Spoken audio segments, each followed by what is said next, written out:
आज मैं आपको पढ़ाने की कोशिश करूंगी भारत शासन अधिनियम 1919, है ना। और ये 1919 अधिनियम वाला पूरी डिटेल है थोड़ी सी। पहले मैं 1919 से ही स्टार्ट कर रही थी, लेकिन मैंने सोचा कि 1909 से स्टार्ट करेंगे तो आपको आराम से समझ में आएगा, क्योंकि 1909 और 1919 और 1935 ये तीन अधिनियम वेरी इंपॉर्टेंट है। यहाँ से प्रश्न आता है। मैं आपको किसके लिए करा रही हूँ, ये हमारा सिलेबस है ना, सब इंस्पेक्टर उसके अंदर है। और इसमें से हमारा टॉपिक जो है वो है ये भारत शासन अधिनियम 1919 1935। इसके बाद जो ये दो टॉपिक है ना, ये सिर्फ सब इंस्पेक्टर में है या सीईटी में इसका एमसीक्यू आया, लेकिन सिलेबस में नहीं देखा मैंने, लेकिन एमसीक्यू तो आए थे 2023-24 में। तो ये इसके बाद जो स्टार्ट होंगे ये सारे रीट में कह दो आपको, अभी आप देखोगे वीडियो दे दोगे, आप सीईटी दे रहे हो, आरएस दे रहे हो, सब में आएंगे। तो 1919 1935 अधिनियम के बाद सारे टॉपिक स्टार्ट हो जाएंगे, वो जो होंगे आपके लिए हर एक सब्जेक्ट के लिए इम्पोर्टेंट है। और ये भी है क्योंकि फर्स्ट ग्रेड में भी है ना, भारत का संवैधानिक विकास, तो संवैधानिक विकास में आपको सब 1973 से पढ़ना पड़ेगा। पिट्स इंडिया एक्ट से लगा के 1947 तक पढ़ने पड़ते हैं। तो उसके अंदर जो मोस्ट इम्पोर्टेंट है वो यही है। और ये मैंने आरबीएसई की ओल्ड बुक आती है ना, वहाँ से सारे नोट्स बनाए हैं। ये जब 1935 का अधिनियम, 1919 का और 1909 तीन नौ पूरे हो जाएंगे ना, तब मैं इसकी पूरी की पूरी पीडीएफ उस बुक की है ना, वो आपके टेलीग्राम पे डाल दूंगी। तो आप वहाँ से आप उस देख लेना कि कितने हैं। अगर आप वहाँ से नोट्स बनाना चाहते हो तो आप बना लेना, और मेरे नोट से भी कंपेयर कर लेना कि ये वहीं से या अलग से है। तो भारत परिषद अधिनियम 1919 है ना, लॉर्ड कर्जन ने 1905 में बंगाल विभाजन किया, जिससे बंगाल विद्रोह हुआ। भारतीयों ने कुछ सुधार किए। इसी में पहली बार स्वराज की मांग भी, हम होम रूल कहते हैं ना, जो स्वराज की मांग इसी आंदोलन के दौरान उठी थी। किस आंदोलन के दौरान उठी थी? 1905 में। जब कौन सा आंदोलन हुआ था? ये जो बंगाल विभाजन हुआ था ना, उस समय हुआ था। और उसी समय से स्वराज की मांग उठ रही थी। तो 1906 में ये स्वराज की मांग उठ रही थी, बंगाल का विभाजन भी कर दिया। किसने? लॉर्ड कर्जन ने। तो विद्रोह तो होगा यहाँ पर। तो इन्होंने ये जब कर दिया ना अलग से, तो फिर क्या, 1906 में मुसलमानों ने पृथक निवारण की मांग भी रख दी। और ये शिमला शिमला गई, क्योंकि उस समय कौन था सचिव? कौन था? देखो 1919 में मार्ले जो था वो सचिव था, मिट्टो था वो वायरस था, वायसराय था। सचिव बैठता था लंदन में, हमारी जो ब्रिटेन काउंसलिंग होती है ना, वहाँ पे बैठते थे। ये भारत में नहीं थे। मिट्टो जो भारत का वायसराय था, याद रखना। अभी वो जनरल गवर्नर जनरल नहीं बना है ना, अभी ये वायसराय है। तो वायसराय बना, और उसके बाद गवर्नर जनरल था। मैंने बता दिया आपको, और हिस्ट्री आगे पूरी पता होगी मैं कि कब गवर्नर जनरल भारत का कौन था पहले, जब वो हम हिस्ट्री में पढ़ेंगे तब आराम से पूरा समझाएंगे। 1906 में मुसलमानों के पृथक निर्वासन की मांग कर दी। कौन था? एक तो आगा खां के नेतृत्व में की थी ना, आगा खां ने। तो यहाँ पर केंद्र और प्रांतों में विधान परिषदों में आकर वर्दी कर दी गई इन्होंने, भाई हमारे लिए मिट्टो सुधार ये था कि ये सब विद्रोह हो रहे थे। देखो स्वराज की मांग रख दी गई, यहाँ बंगाल विभाजन हो गया तो जनता में विद्रोह हो गया। विद्रोह हो गया तो उसको दबाना तो सही है ना, कुछ उसको यानी कि लॉलीपॉप तो पकड़ाना। अंग्रेज हमेशा लॉलीपॉप की पॉप ही पकड़ाते रहे। कभी सविनय अवज्ञा आंदोलन, सविनय नहीं, सॉरी, वो साइमन कमीशन आया तो वो भी किया था। और क्रिप्स मिशन आया। और इससे पहले ये मार्ले मिट्टो अधिनियम कह दो या सचिव जो भी था, 1909 का अधिनियम, भारतीय परिषद अधिनियम 1909। तो ये सब क्या था कि भारत जो उग्रवादी नेता थे ना, उनको शांत करने के लिए ये सारे किए जा रहे थे। तो केंद्र और प्रांतों में विधान परिषदों के आकार में वृद्धि कर दी। केंद्रीय विधान परिषद 69 बना दिए सदस्य थे वो, 69 बना दिए। बंगाल, मद्रास और बॉम्बे और संयुक्त प्रांत की विधान परिषदों में 50 यानी सबसे 50-50 सदस्य आएंगे। पंजाब, ब्रह्मा, असम की विधान परिषद से प्रत्येक से 30 सदस्य आएंगे इसमें, विधान परिषद में, है ना, केंद्रीय विधान परिषद में। उसमें 4 श्रेणियों में बांट दिया इसको। केंद्र और प्रांतों की विधान परिषदों में 4 श्रेणियों, यानी कि पदेन सदस्य कौन होंगे? वही गवर्नर जनरल और कार्यकारी परिषद के सदस्य होंगे, जिसके अंदर प्रधानमंत्री और कैबिनेट के, वर्तमान में, हाँ, वर्तमान में जो प्रधानमंत्री और कैबिनेट के मंत्री होते हैं ना, उसी तरह की ये संस्था बना दी पदेन सदस्य वाली। नामांकित आधिकारिक सदस्य वे सरकारी सदस्य अधिकारी जिन्हें गवर्नर जनरल द्वारा नामित यानी मनोनीत किया जाता था, वो भी सदस्य इसमें अलग से थे। नामांकित गैर अधिकारी, गैर सरकारी अधिकारी मेंबर होते थे ना, वो थे। यहाँ गवर्नर जनरल द्वारा नामित लेकिन सरकारी अधिकारी नहीं थे। सरकारी अधिकारी यहाँ पे ये गैर सरकारी अधिकारी थे। निर्वाचन सदस्य भारतीय की विभिन्न श्रेणियों से चुने गए जो सदस्य होते थे ना निर्वाचन से, वो सदस्य, ये 4 श्रेणियों में यहाँ बांट दिया गया था। निर्वाचन सदस्यों में अप्रत्यक्ष रूप से चुना जाता था। निर्वाचन सदस्य स्थानीय निकायों, वाणिज्य मंडलों, जमींदारों, विश्वविद्यालय, व्यापारियों के समुदायों, मुसलमानों से भी थे। यानी कि ये सब था ना, इसमें ज़्यादातर हम देखेंगे तो जो अमीर लोग थे ना, उनको ज़्यादा महत्व दिया जा रहा था। जमींदार लोग कह दो, व्यापारी लोग, उनके पास पैसे ज़्यादा थे ना, तो उनको ज़्यादा महत्व दिया गया और उनको ज़्यादातर अपने इस विधान परिषद थी ना उसके अंदर शामिल किया गया। भारत प्रांतीय परिषदों में गैर अधिकारी सदस्य बहुमत से थे। गैर अधिकारी सदस्य थे ना, वो बहुमत से थे प्रांतीय परिषदों में। पहली बार भारतीयों को इम्पीरियल लेजिस्लेटिव काउंसिल की सदस्यता दी गई। ये पहली बार दिया 1919 के अधिनियम। ये सीईटी 2023 में प्रश्न आ चुका है। मुसलमानों के लिए अलग निर्वाचन की शुरुआत भी की गई। सांप्रदायिक निर्वाचन मंडल का आरंभ हो गया था 2011 में, सेकंड ग्रेड में आया था। यानी कि सांप्रदायिक प्रणाली का आरंभ तो हो गया था, लेकिन हुआ नहीं था अभी तक। क्योंकि देखो, आगा खान ने वो मुस्लिम लीग की स्थापना के लिए मांग भी रख दी 1906 में। वो शिमला में रहते थे। कौन रहते थे? बिट्टो। तो वहां पर गए, वो मांग रख दी गई थी। आगे हम देखेंगे कि बिट्टो जो कहेगा कि हमने नागदत्त के नाग जो होता ना, उसके दांत बो दिए हैं, इसकी फसल बहुत कड़वी होगी, ये कहेगा आगे जाके। क्योंकि ये सांप्रदायिक आधार पर भारत को बांटेंगे, फूट डालो राज करो की नीति अपनाएंगे। इससे तो क्या होगा, इनका ही तो भला होगा। ये दोनों आपस में लड़ते रहेंगे और ये फायदा उठाते रहेंगे। महत्वपूर्ण देखो, सदस्य बजट पर चर्चा कर सकते थे और प्रस्तावों को आगे बढ़ा सकते थे। चर्चा कर सकते थे, लेकिन वोटिंग का अधिकार नहीं था अभी। जनहित के मामलों पर चर्चा कर सकते थे। ये सीईटी 2023। और असिस्टेंट प्रोफेसर का एग्जाम हुआ था 2016, वहाँ भी आया था कि परिषद के सदस्य पूरक प्रश्न भी पूछ सकते थे। इसके अंदर, किसके अंदर? ये जो हुआ ना 1909 का अधिनियम, उसके अंदर पूरक प्रश्न पूछ सकते थे। मार्ले जो लॉर्ड मिटो वायसराय की कार्यकारी परिषद में प्रथम भारतीय सदस्य कौन था? लॉर्ड मिटो ने जो वायसराय की कार्यकारी परिषद था ना, उसके अंदर जो सदस्य चुना था, उसके अंदर भारत का जो सदस्य था सत्येंद्र पी सिन्हा थे। इनको नियुक्त किया गया था और बाद में इनको लॉर्ड की उपाधि भी दी गई थी। दो भारतीयों को भारतीय मामलों में राज्य सचिव परिषद में नाम शामिल किया गया था। राज्य परिषद कहाँ थी? लंदन में। वहाँ दो भारतीयों को भी शामिल किया गया था। कौन कौन थे? केसी गुप्ता और एस.सी. विलग्रामी थे। इनको मनोनीत किया गया। ब्रिटेन द्वारा भारत में किए गए प्रयोगों में से सबसे कम अवधि तक चला था ये 1909 का अधिनियम था ना, सबसे कम अवधि तक चला था। ये फर्स्ट ग्रेड 2014 में प्रश्न आ चुका है। फिर 1911 में राजधानी कलकत्ता से दिल्ली ले गए। ये भी इसी का था, 1909 का प्रावधान में था। ये सब जो हुए थे ना 1909 और 1920 के बीच में कौन कौन से प्रावधान हुए थे, वो थोड़े से मैं बता रही हूँ। ये जो हुआ था, आपको बता दूं, जिस तरह से हमने कहा कि स्वराज की मांग उठी, बंगाल विभाजन हुआ, जिसके विरोध में 1919 अधिनियम लाया अंग्रेजों ने। भारतीय जो जनता थी, उग्रवादी नहीं, उदारवादी, उग्रवादियों को वो कुछ नहीं। उदारवादी अगर शांत हो जाएंगे तो उग्रवादी अपने आप शांत हो जाएंगे। उनको शांत करने के लिए कुछ नियम लाए। फिर वापस से 1919 अधिनियम क्यों आएगा? इसलिए आएगा, देखो, राजधानी दिल्ली से कलकत्ता ले गए, ये भी 1911 में हुआ। 1915 में महात्मा गांधी भी आ गए।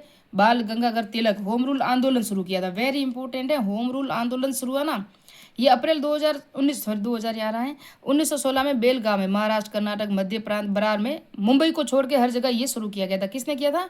बाल गंगाधर तिलक को किया गया था। एनी बेसेंट सितंबर 1916 को, इन्होंने सितंबर में किया, लेकिन पहले इन्होंने किया, किसने किया? तिलक जी ने। बाद में किया एनी बेसेंट जी ने, किया था मद्रास में। और इन्होंने जो तिलक का कार्यक्षेत्र छोड़ के पूरे भारत में लागू किया इसको। अप्रैल 1916 में इसके प्रथम अध्यक्ष ये पूछा गया जोसेफ बैप्टिस्टा थे। कौन थे? जोसेफ बैप्टिस्टा थे, जो होम रूल आंदोलन के अध्यक्ष थे पहले। फिर रॉलेट एक्ट भी आया 18 मार्च 1919 को, दिल्ली में हुआ था। रॉलेट एक्ट वही था जो बिना कानून की, जो यानी कि आपके कोई नुकसान भी नहीं किया, आपने कोई गलती भी नहीं की, फिर भी आपको 2 साल की सजा दे दी जाती थी। बिना वो मुकदमा चला ही आपको जेल में डाल दिया जाता था। ये था रॉलेट एक्ट। जलियांवाला बाग हत्याकांड हुआ था 13 अप्रैल 1919 को। ये भी जनता भड़क गई थी कि सैफुद्दीन किचलू और सत्यपाल, डॉक्टर सत्यपाल की गिरफ्तारी हुई थी ना, उसके विरोध में शांतिपूर्ण सभा कर रहे थे। तो जनरल डायर ने इस पर भैया क्या चला दिया? अंधाधुंध गोलियां। इसमें साथ किसने दिया था अंग्रेजों का? हंसराज ने डायर का साथ दिया था। याद रखना, ये क्वेश्चन पूछा जा सकता है। 15 जुलाई 1913 को सोन सिंह भागना और लाला हरदयाल द्वारा यूएसए में सैन फ्रांसिस्को शहर में स्थापना हुई। किसकी हुई थी? गद्दर पार्टी की हुई थी। याद रखना, गद्दर पार्टी वेरी इंपॉर्टेंट है, ये भी पूछा जा सकता है। ये भी एक कारण था 1919 अधिनियम लाने का। प्रथम विश्व युद्ध 1914 से 18 तक चला। महंगाई, बेरोजगारी, विद्रोह, जन विद्रोह, यानी कि सब असंतोष हो गया था जनता के विरोध में। जनता के में क्या हुआ था? असंतोष की भावना पैदा हो गई थी। प्रथम विश्व युद्ध चला तो अंग्रेजों को हमारी जरूरत हुई, तो हमें यानी कि भर्ती करने लगे थे। सैनिकों को भर्ती भी किया था। महात्मा गांधी जी के कहने पर हमने, हमारे जो भारत के देश के लोग थे जो प्रथम विश्व युद्ध में गए भी थे। फिर आया 1919 का अधिनियम, भारत शासन अधिनियम। ये सीईटी 2025 में 26 और आरएस और एसआई। आरएस में तो नहीं है शायद, इतना नहीं पूछा जाएगा आपको। एसआई और सीईटी और रीट में भी नहीं है, फर्स्ट ग्रेड में है टॉपिक। तो इसे मोंटेग्यू चेम्सफोर्ड सुधार कहा जाता है। मोंटेग्यू चेम्सफोर्ड घोषणा 20 अगस्त 1917 को हुई थी। कई बार क्रम पूछा जाता है, इनको याद रखना। ब्रिटिश संसद में ये पहली बार कब रखा गया? मई 1919 को। पारित कब हुआ? दिसंबर 1919 को। और क्राउन की सहमति जुलाई 1920 को मिली थी। कब मिली थी? जुलाई 1920 को।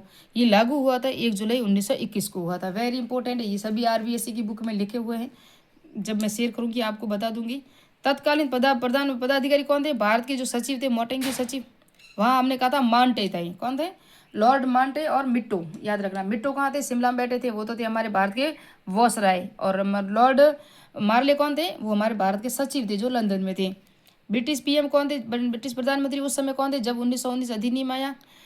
David George. और वायसराय कौन थे? James Ford. ये बता दिया मैंने। आयोगों की स्थापना हुई, पहले कौन कौन से आयोगों की स्थापना हुई 1919 के अधिनियम के तहत? तो केंद्रीय लोक सेवा आयोग की स्थापना हुई जो प्रांतों में हुई थी, लॉर्ड ली की सिफारिश पर हुई थी, और इसका गठन 1 अक्टूबर 1926 को किया गया था। यूपीएससी तो 1950 में बना है, उसके पहले कौन सा बनेगा पता है आपको? 1919 के अधिनियम में फेडरल पब्लिक सर्विस कमीशन बनेगा पहले, तो वो बनेगा 1935 के अधिनियम में। यूपीएससी बनेगा 1950 में, जबकि ये बना था केंद्रीय लोक सेवा आयोग। वेरी इंपॉर्टेंट है, याद रखना, 1919 के अधिनियम में। आईसीएस इंडियन सिविल सर्विस की परीक्षा जो भारत में कराने का प्रावधान किया गया पहली बार 1919 के अधिनियम के तहत। इससे पहले ये लंदन में होती थी। हाँ, 1922 में पहली बार ये इलाहाबाद में कराई गई थी। कौन सी? इंडियन सिविल सर्विस, आईसीएस, जो सुभाष चंद्र बोस थे भारत के पहले व्यक्ति जिन्होंने इसको पास किया था। याद रखना आप। आईसीएजी ऑडिटर जनरल को वैधानिक मान्यता दी गई। बनाया कब था इनको? बना तो दिया था पहले भी, आपको मैं बता दूं 1958 में स्थापित कर दिया था, लेकिन इसको वैधानिक मान्यता दी गई 1919 के अधिनियम के तहत। चैम्स chamber of princes Narendra Mandal की भी स्थापना इसी के दौरान हुई थी 1921 में, फरवरी 1921 में। फरवरी डेट याद रखना, ये आरबीएससी में डेट दी हुई है। इनके कुल राजा 121 आए थे। हैदराबाद और मैसूर वाले नहीं आए थे, ये भी याद रखना। कौन नहीं आए थे? हैदराबाद और मैसूर वाले नहीं आए थे। नामकरण अलवर के राजा जय सिंह ने इसका नामकरण दिया था, चैम्बर ऑफ प्रिंसेस यानी नरेंद्र मंडल। इसके अध्यक्ष थे लॉर्ड रीडिंग थे। कौन थे? लॉर्ड रीडिंग थे। प्रथम चांसलर बीकानेर के राजा गंगा सिंह थे, याद रखना। और लोक लेखा समिति की स्थापना भी इसी समय हुई थी। अब हम पढ़ते हैं ना संसद की समितियाँ। और उसके बाद हम देखेंगे केंद्र में द्विसदनात्मक व्यवस्था हुई थी। इससे पहले एक और पॉइंट है, हम इसको पढ़ेंगे पहले, यानी कि गवर्नर जनरल की कार्रवाई पहले पढ़ेंगे, फिर केंद्र पढ़ेंगे, फिर राज्य पढ़ेंगे, आपको आराम से समझ में आ जाएगा। गवर्नर गवर्नर गर्व गवर्नर जनरल की एक कार्यकारिणी होती थी। कुल सदस्य 8 होते थे, जिसमें से 3 भारतीय होंगे। ये 1919 के अधिनियम में प्रावधान किया गया कि ये बात जो सदस्य थे ना, इसमें 3 सदस्यों को भारतीयों को लिया जाएगा, यानी कि 8/3, 8 में से 3 लोग भारतीय लिए जाएंगे। और इन 3 सदस्यों में कम महत्वपूर्ण विभाग, इनको जो विभाग थे ना, वो छोटे छोटे विभाग ही दिए गए थे, जैसे कानून, शिक्षा, श्रम, उद्योग, स्वास्थ्य, ये सभी दिए गए थे। आगे हम हस्तांतरित, रक्षित जो भी विषय हैं वो भी देखेंगे। तीनों सदस्य गवर्नर जनरल के प्रति रेस्पॉन्सिबल होंगे, यानी जिम्मेदार किसके प्रति होंगे? गवर्नर जनरल के प्रति। जिस तरह से हम देखते हैं ना राष्ट्रपति के प्रति जो होते थे, वो आज वर्तमान में राष्ट्रपति, उस समय ये था गवर्नर जनरल। गवर्नर जनरल सीधा भारत सचिव के प्रति जिम्मेवार था। भारत सचिव कहाँ रहता था? लंदन में। भारत में होता था गवर्नर जनरल। जो हमारे तो 3 सदस्य थे ना, कार्यकारिणी परिषद में 3 सदस्यों को नियुक्त किया गया था पहली बार 1919 के अधिनियम में। तो वो सदस्य गवर्नर जनरल के अंडर में कार्य करते थे। गवर्नर जनरल भारत सचिव के अंडर में कार्य करता था, जो लंदन में बैठा था। गवर्नर जनरल सीधा भारत सचिव के जिम्मेदार था, और शक्तियाँ इनको सब थी। गवर्नर जनरल था ना, उसको वीटो पावर भी था, किसी भी प्रस्ताव को रद्द भी कर सकता था, अपना अधिकार मत भी पारित करता था। क्या देखिए, इसके 3 जो है, केंद्रीय विधानमंडल में कानून प्रस्तुत करने से पूर्व स्वीकृति किसकी आवश्यक थी? गवर्नर जनरल की। विधेयक पर निषेधाधिकार, वीटो पावर कौन देगा? Governor general. उसके बाद विधेयक निषेधाधिकार बता दिया। विधेयक को प्रमाणित करना, यानी कि राष्ट्रपति के समान सिग्नेचर करके, वो भी गवर्नर जनरल के समान ही थी। महत्वपूर्ण, इसमें सदस्यों को प्रश्न व पूरक प्रश्न पूछने का अधिकार भी दिया गया। तो 1919 के अधिनियम में पूरक प्रश्न, यानी कि मैं जब आप पूछो कि कौन सी भर्ती है वगैरह, आप अगर आप जाएंगे ना संसद में, तब देखेंगे कि कोई भी समिति है, तो हम उस समिति का अध्यक्ष जो भी है, उसको हम पूछेंगे ये कार्य कब होगा, तो वो हमें कह देगा कि इतनी डेट या उस महीने में या उस साल में होगा। हम पूछेंगे कि इसके अंदर क्या क्या कार्य होंगे, ये पूरक प्रश्न है, तो वो उसका जवाब देगा। पहले नहीं देते थे, अब देने का अधिकार दिया गया था। स्थगन प्रस्ताव पारित करने का भी अधिकार था। स्थगन प्रस्ताव जो हम लाते थे ना, उसको भी हम पारित कर सकते थे। ये अधिकार भी भारतीयों को दिया गया था। बजट पर वोटिंग का अधिकार दिया गया। 1919 में सिर्फ क्या थी? बजट पे चर्चा करने का अधिकार था, लेकिन हालांकि 75% तो इसी को मतदान नहीं कर सकते थे। 75% कुछ ऐसे मुद्दे होते थे जिस पर हम वोट नहीं कर सकते थे, लेकिन फिर भी 25% हमें दिया गया वोटिंग का अधिकार। रेलवे, रक्षा वगैरह जो बड़ी बड़ी चीज़ें थी ना, वो तो अपने पास ही रखे थे गवर्नर जनरल।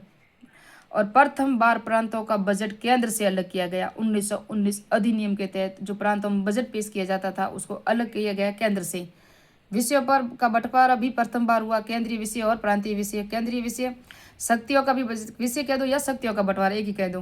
केंद्रीय जो थे ना विषय कौन कौन से थे, वही सेना, रेलवे, डाकर, यानी कि बड़े बड़े विषय, रक्षा, मुद्रा, पैसों का काम जो भी हो, व्यापार वाले जो भी थे, व्यापारी, जहाज रानी, जो बंदरगाह थे, दीवानी, फौजदारी, सारे न्यायालय शक्तियाँ केंद्र गवर्नर जनरल ने अपने पास रख दी थी। प्रांतीय दी थी, जो हमारे 3 सदस्य चुने जाते थे ना, उनको कौन कौन से दिए थे, ये सभी दिए थे। शिक्षा, स्वास्थ्य, सार्वजनिक, स्थानीय, सब शासन, यानी कि स जोड़ते ना आप सब, सिंचाई, सहायता, यानी कि पीड़ित सहायता, राजस्व, कृषि, जेल, पुलिस, ये सब इनको दिए गए थे। असिस्टेंट प्रोफेसर, ये है ना, ये आपको ये ट्रिक इसकी अलग से है, मैं बता दूं ये ट्रिक किसकी है। अब हम पढ़ेंगे प्रांतीय सरकार। ये पढ़ी हमने केंद्र सरकार, पहले पढ़े हमने कार्यकारिणी परिषद में जो भारतीय सदस्य कौन कौन से थे। अब हम पढ़ेंगे प्रांतीय सरकार में जो हुआ था। प्रांतीय सरकार में प्रांतों में द्वैध शासन लागू हुआ था। और ये प्रश्न आया है ना, ये कुल कितने विषय थे, 50 विषय थे। और ये इनके जनक कौन थे, प्रांतीय सरकार में जनक कौन थे, लियोनस कार्टिस थे। कौन थे, लियोनस कार्टिस थे। 8 प्रांतों में लागू हुआ, ये भी प्रश्न कहीं कहीं मैंने देखा हुआ, CGL है, पता नहीं कौन सी। तो ये असम, बंगाल, बिहार, बॉम्बे, संयुक्त प्रांत, पंजाब, यानी महाराष्ट्र, यूपी, और ये सभी थे बंगाल वगैरह। तो इसका ठीक है, आपको BBB ऐसे 8 राज्य याद रखना। ये राज्य उड़ीसा भी है इसके अंदर शामिल है। अब विषय देखेंगे हम, आरक्षित विषय और सुरक्षित विषय कह दो इसको, एक ही है, हस्तांतरित या अनारक्षित।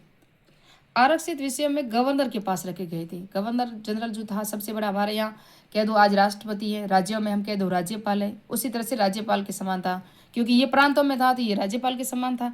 सिंचाई, व्यापार, वाणिज्य, वित्त, पुलिस, छापेखाना, देखो छापेखाना का भी अपने पास रखा, व्यापार का भी अपने पास रखा, वित्त, पैसे, पुलिस को भी कब पता नहीं कौन सा आपातकालीन सेवा लगानी पड़े, तो ये सब बड़े बड़े जो विषय थे वो अपने पास ही रखे थे इन्होंने। छापेखाने, भारत में जो क्रांति वगैरह चल रही थी, आंदोलन भी चल रहे थे, उसके अंदर देखेंगे अखबार में क्या क्या छप रहा है, तो उसको हमारी मर्जी हम छापने दें या नहीं दें।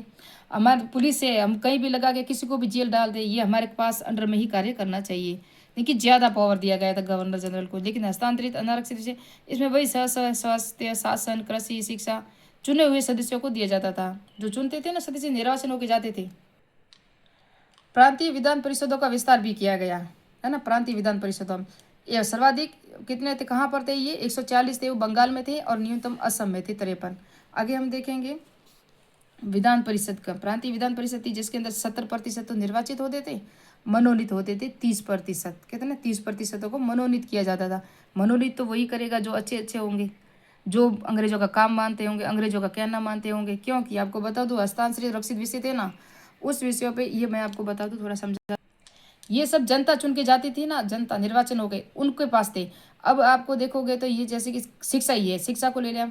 अब आप हमारे यहाँ मंत्री हैं, वो जो चुन के गया है, पहले वाले इस टाइम में बात कर रहे हूँ मैं, तो गया तो आप जाएंगे, मंत्री जाएंगे स्कूल में किसके लिए, जांच करने के लिए। आप देखोगे तो क्या क्या क्या व्यवस्था नहीं, तो कहेंगे एक कमरा बनाना है और शिक्षा में कुछ टीचर लगवाने हैं, कुछ भर्ती वगैरह करवानी है। तो आप मंत्री हो, आप वहाँ जाओगे, आपने हाँ भर दी। अब आप क्या करोगे, आपके पास तो कोई नहीं, इनका बोलेंगे बजट कितना हुआ, तो इतना बजट होगा, तो बजट कहाँ से मिलेगा, आपको वित्त यहाँ से जाना पड़ेगा, किसके पास, गवर्नर जनरल के पास। गवर्नर जनरल को बोलोगे कि ये सब कार्य हमें करना है, अब इसकी मर्जी, ये करें नहीं करें। अब ये सचिव के पास जाएगा, सचिव कहेगा देगा नहीं देगा, तो इनकी तो क्या हुई, धजिया उड़ गई ना जनता के बीच में। यानी कि अंग्रेजों ने भारतीयों को ही जनता के सामने पेश कर दिया। क्या कर दिया, भारतीय लोग जो मंत्री बन के गए थे उनकी ही इज्जत की धजिया उड़ा दी, क्योंकि अब ये काम तो यहाँ से होना, ये तो करेंगे नहीं, अंग्रेज तो साइड में हो गए। अब भारतीय जो जनता और भारतीय ही मंत्री सब लड़ने झगड़ने लग गए, देख लो तो। क्योंकि ये तो काम करते नहीं, तो ये कहेंगे ये हमारे यहाँ कोई मंत्री जी काम नहीं कर रहे, अब दूसरा चुनेंगे। इसको क्या पता है कि ये सब अंडर में इनके हैं, इनकी मर्जी होगी तो ये देंगे, नहीं देंगे तो नहीं देंगे, देख लेंगे, कर लेंगे, ऐसा करके आगे आगे चलाते रहते थे। तो क्या करता थे, ये क्या हुआ कि भारतीय लोगों के बीच में ही असंतोष का कारण बन रही है धीरे धीरे। अंग्रेज एकदम से साइड हो रहे हैं और भारतीयों पे कंध डाल रहे हैं और भारतीयों को ही खराब कर रहे हैं। यहाँ पर महिलाओं को मतदान दिया गया था, ये 20%, मैंने कहा 10% गैर सरकारी को चुनेंगे, मनोनीत होंगे, और 20% सरकारी। इस आंदोलन, इस अधिनियम, जैसे कि 1919 के अधिनियम में महिलाओं को मतदान का अधिकार दिया गया था, केवल प्रांतों में, लेकिन सभी को नहीं दिया गया। जो जो बड़ी अमीर थी उनको दिया गया था, पूर्ण मतदान नहीं दिया गया था। प्रथम बार विश्व में जो मतदान दिया गया था 1893 में इंडोनेशिया में, और इंडोनेशिया आता है ऑस्ट्रेलिया महाद्वीप में, ये भी याद रखना। परिषद बजट को रद्द भी कर सकती थी, हालांकि गवर्नर वापस, यानी कि ये सब गवर्नर के अधिकार थे, वीटो पावर वगैरह मैंने बताया हुआ है। कथन, ये जो 1919 का अधिनियम है ना, उसके लिए कथन क्या क्या कही थी। तो बाल गंगाधर तिलक सुधार आधे अधूरे थे, बिना सूरज का सवेरा, ये कहा था किसने? तिलक ने कहा था 1919 के अधिनियम के तहत, और ये परीक्षा में आ चुका है। सुभाष चंद्र बोस ने 1919 को जनता के लिए नवीन बंधन गाड़ दिए। ये नवीन बंधन ही हुए ना, नेताओं को डाल दिया जनता के आगे, और आप तो पीछे के पीछे, अंग्रेज तो साइड में रह गए, और काम नहीं करना था उनको, पैसे नहीं देने थे उनको, और जनता को मंत्री, यानी कि भारतीय जनता को मंत्री तो बना लिया, लेकिन खोखला मंत्री। एस.एन. बनर्जी, सुरेंद्र नाथ बनर्जी, उत्तरदायी शासन में वास्तविकता का ठोस कदम। इन्होंने, ये जो उदारवादी थे, उदारवादियों ने इनका समर्थन किया था। क्यों किया था उदारवादियों ने? कि उदारवादी यानी कि वो चाहते थे, अंग्रेज जो कहते हैं ना कर रहे हैं वो सही कर रहे हैं हमारे, लेकिन वो धीरे धीरे चल रहे थे अहिंसा के रूप में, क्योंकि गांधी जी के समर्थक थे। और यहाँ पर तिलक जी और इन दोनों के बीच में झगड़ा हो गया था, और बाल गंगाधर तिलक थे, और ये वो थे उग्रवादी, वो तो काम बात मनवाना जान रहे थे, और ये कहते हैं कि आराम से धीरे धीरे चलो। तो फिर इन्होंने अपनी अलग से एक पार्टी भी बना ली थी। आगे हम इतिहास में जब पढ़ेंगे ना, अलग पार्टी बना ली, और ये अलग भी हो गए थे इससे, किससे? कांग्रेस से। अब हम 1935 का अधिनियम पढ़ेंगे नेक्स्ट पार्ट में। तो अब तो क्या पढ़ा? 1919 का जो अधिनियम पढ़ा था हमने, पेटोंक्यू मोटेंक्यू चेम्सफोर्ड कोड, 20 अगस्त को घोषणा, मई 1919 को संसद में रखा गया, दिसंबर को पारित किया गया, जुलाई को सहमति मिल गई, और 1 जुलाई 1921 को लागू भी हो गया था। इसके अंदर जो थी आयोगों की स्थापना, किस किस की आयोग की स्थापना हुई थी? CS की भी, ऑडिटर जनरल की भी स्थापना हुई, केंद्रीय लोक सेवा आयोग की भी स्थापना हुई। फिर हमने पढ़ा chamber of princes, Narendra Mandal की स्थापना। कुल राजा कितने थे? नामकरण अलवर के राजा ने दिया था, अध्यक्ष लॉर्ड रीडिंग थे, और प्रथम चांसलर गंगा सिंह थे। हैदराबाद और मैसूर की रियासतें शामिल नहीं हुई थी। लोक लेखा समिति की भी स्थापना इसी अधिनियम के तहत की गई थी। केंद्र में दो सदन बने थे, प्रथम राज्य परिषद, दूसरा विधानसभा। Counselling of state, central legislative assembly बनाई गई थी। इसके अंदर सदस्य कितने थे? ये देख, ये मैंने नहीं पढ़ाया क्या? ओ रे यार, ये नहीं पढ़ाया, आप ये पढ़ लेना वापस से, क्योंकि मैंने वो वहाँ पहले पढ़ा दिया। इसको तो इम्पोर्टेंट है, ये तो परीक्षा में आएगा ही आएगा, क्योंकि 60 सदस्य थे वो राज्य परिषद के थे, 26 गवर्नर जनरल द्वारा मनोनीत किए जाते थे, 34 निर्वाचित होते थे। और आपको मैं बता दूं, 26 गवर्नर जनरल द्वारा जो मनोनीत होते थे वो 20 सरकारी होते थे, बाकी सब गैर सरकारी होते थे। और 34 जो होते थे वो निर्वाचित होते थे जनरल, है ना, जनरल से होते थे 20, मुस्लिमों से 10, यूरोपियन से 3, और ये थे सिख से 1 सदस्य लिया जाता था। किसके अंदर? राज्य परिषद में। जबकि विधान परिषद में या विधानसभा में देखेंगे 145 सदस्य थे, और इसमें से 26 सरकारी और 15 गैर सरकारी होते थे। इसके अंदर आप देखोगे तो 41 क्या होते थे? मनोनीत, 104 निर्वाचित होते थे। मुस्लिम कितने थे इसके अंदर? 30। सिख इसके अंदर 2 थे, विधानसभा में 2 थे, जबकि राज्य परिषद में 1 ही था। जमींदारों को 7, यूरोपियन 9, सिख को 2, और भारतीय व्यापारिक संघ, ये देखो आप सकते हो। और कार्यकाल इसका कितना था? 5 वर्ष। और ये राज्य परिषद का कार्यकाल 3 वर्ष था। क्योंकि मैंने कहा पहले मैं कार्यकारिणी परिषद पढ़ाऊंगी, और वो कार्यकारिणी पढ़ा के वो भूल गई, तो आपको उसको भी पहले पढ़ना, कि पहले कार्यकारिणी, फिर द्विस्नातक, फिर केंद्र, फिर प्रांतों में जो 2 भागों में बांटा था सर उसको। यहाँ राज्य परिषद एक ही रूढ़िवादी सदन था, निचले सदन द्वारा पारित विधेयकों को पुनः चर्चा करना था, ये कार्य था राज्य परिषद का, है ना। तो पहले आप इसके गवर्नर जनरल कार्यकारिणी के नोट बनाओगे, क्योंकि गवर्नर जनरल कार्यकारिणी पहली है, उसके बाद ये केंद्र में द्विस्नातक विधायक, वेरी इंपॉर्टेंट है। नरेंद्र मंडल तो मैंने बता दिया था पहले आपको, लेकिन ये पहले, उसके बाद ये बनाना इसके नोट्स। उसके बाद शक्तियों का विभाजन, जो प्रांतीय वगैरह थी शक्तियाँ। उसके बाद है प्रांतीय परिषद, वेरी इंपॉर्टेंट है प्रांतीय परिषद, इसको आप बना लेना बाद में। और ये पूरा हो गया हमारा टॉपिक। तो मिलते हैं नेक्स्ट पार्ट में, नेक्स्ट वीडियो। मेरे चैनल को सब्सक्राइब कीजिए, लाइक कीजिए। नेक्स्ट में 1935 का अधिनियम आएगा आपको, उसके बाद सारे वही टॉपिक आएंगे जो हर एक एग्जाम में आते रहते हैं।